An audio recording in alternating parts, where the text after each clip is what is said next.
berhormat tersebut Tuan Yang Terutama Bernard Reno Fabri dan Yang Berhormat Pihin Orang Kaya Sri Lela Datu Sri Setia Awang Haji Abdul Rahman bin Datu Setia Haji Muhammad Taib juga antara lain membincangkan mengenai bidang pendidikan dan perundangan kedua-dua negara.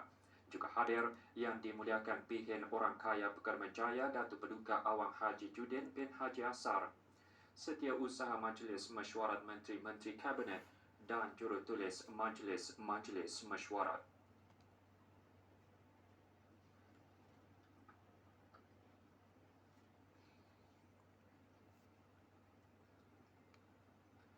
Mesyuarat Menteri-Menteri Pertahanan ASEAN ADMM ke-16 diadakan hari ini di Kementerian Pertahanan Nasional Kemboja dengan tema Perpaduan untuk Keselamatan Harmoni.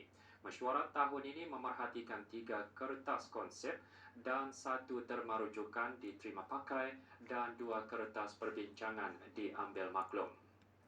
Mewakili negara Brunei Darussalam ke mesyuarat tersebut, Yang Berhormat Bin Datuk Lela Raja Major Jeneral Bersara Datuk Paduka Seri Haji Awang Halbi bin Haji Muhammad Yusof, Menteri di Jabatan Perdana Menteri. Mesyuarat dipengerusikan oleh Tuan Yang Terutama Jeneral Samdech Piche Sanati Bang, Timbalan Perdana Menteri dan Menteri Pertahanan Nasional Kemboja. Mesyuarat ADMM berjaya menerima pakai kenyataan bersama bertajuk Visi Phnom Penh dalam peranan pertubuhan pertahanan dalam menyokong pemulihan COVID-19 serta deklarasi bersama Menteri-Menteri Pertahanan ASEAN dalam kerjasama pertahanan untuk mengukuhkan perpaduan bagi keselamatan harmoni.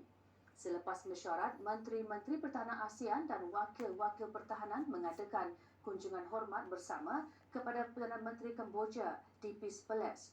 Di samping mesyuarat ADMM, mesyuarat tidak rasmi Menteri-Menteri Pertahanan ASEAN dan Jepun dikendalikan dan dipengurusi bersama oleh Perdana Menteri Kemboja dan Tuan Yang Terutama Kishi Noboa, Menteri Pertahanan Jepun.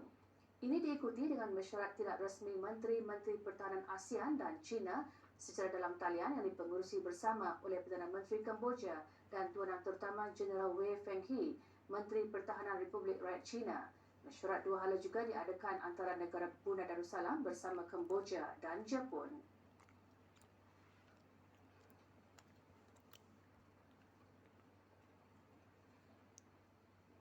Negara Brunei Darussalam tidak terkecuali daripada kesan krisis iklim dengan purata suhu meningkat pada kadar berpuluhan 25 darjah Celsius setiap dekad dan dijangka mencapai peningkatan 4 darjah Celsius menjelang akhir abad ini.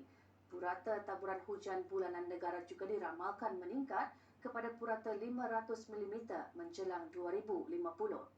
Berucap pada pelancaran Minggu Tindakan Iklim pagi tadi, Menteri Pembangunan menjelaskan kementerian tersebut melalui Sekretariat Perubahan Iklim Brunei telah merancang dan melaksanakan beberapa dasar perubahan dan langkah secara aktif bagi menangani isu perubahan iklim yang berterusan. Justru penting bagi negara memainkan peranan dalam tindakan iklim bagi mengurangkan kesan dan risiko perubahan iklim. Yang Berhormat Datuk Paduka Awang Haji Muhammad Juanda bin Haji Abdul Rashid berkata, Dasar Perubahan Iklim Kebangsaan Brunei BNCCP yang dilancarkan pada Julai 2020 ditubuhkan bagi membuka laluan ke arah rendah karbon dan iklim berdaya tahan. Minggu Tindakan Iklim diadakan bersempena dengan persidangan dan pameran pertengahan tahun Brunei MYCE 2022.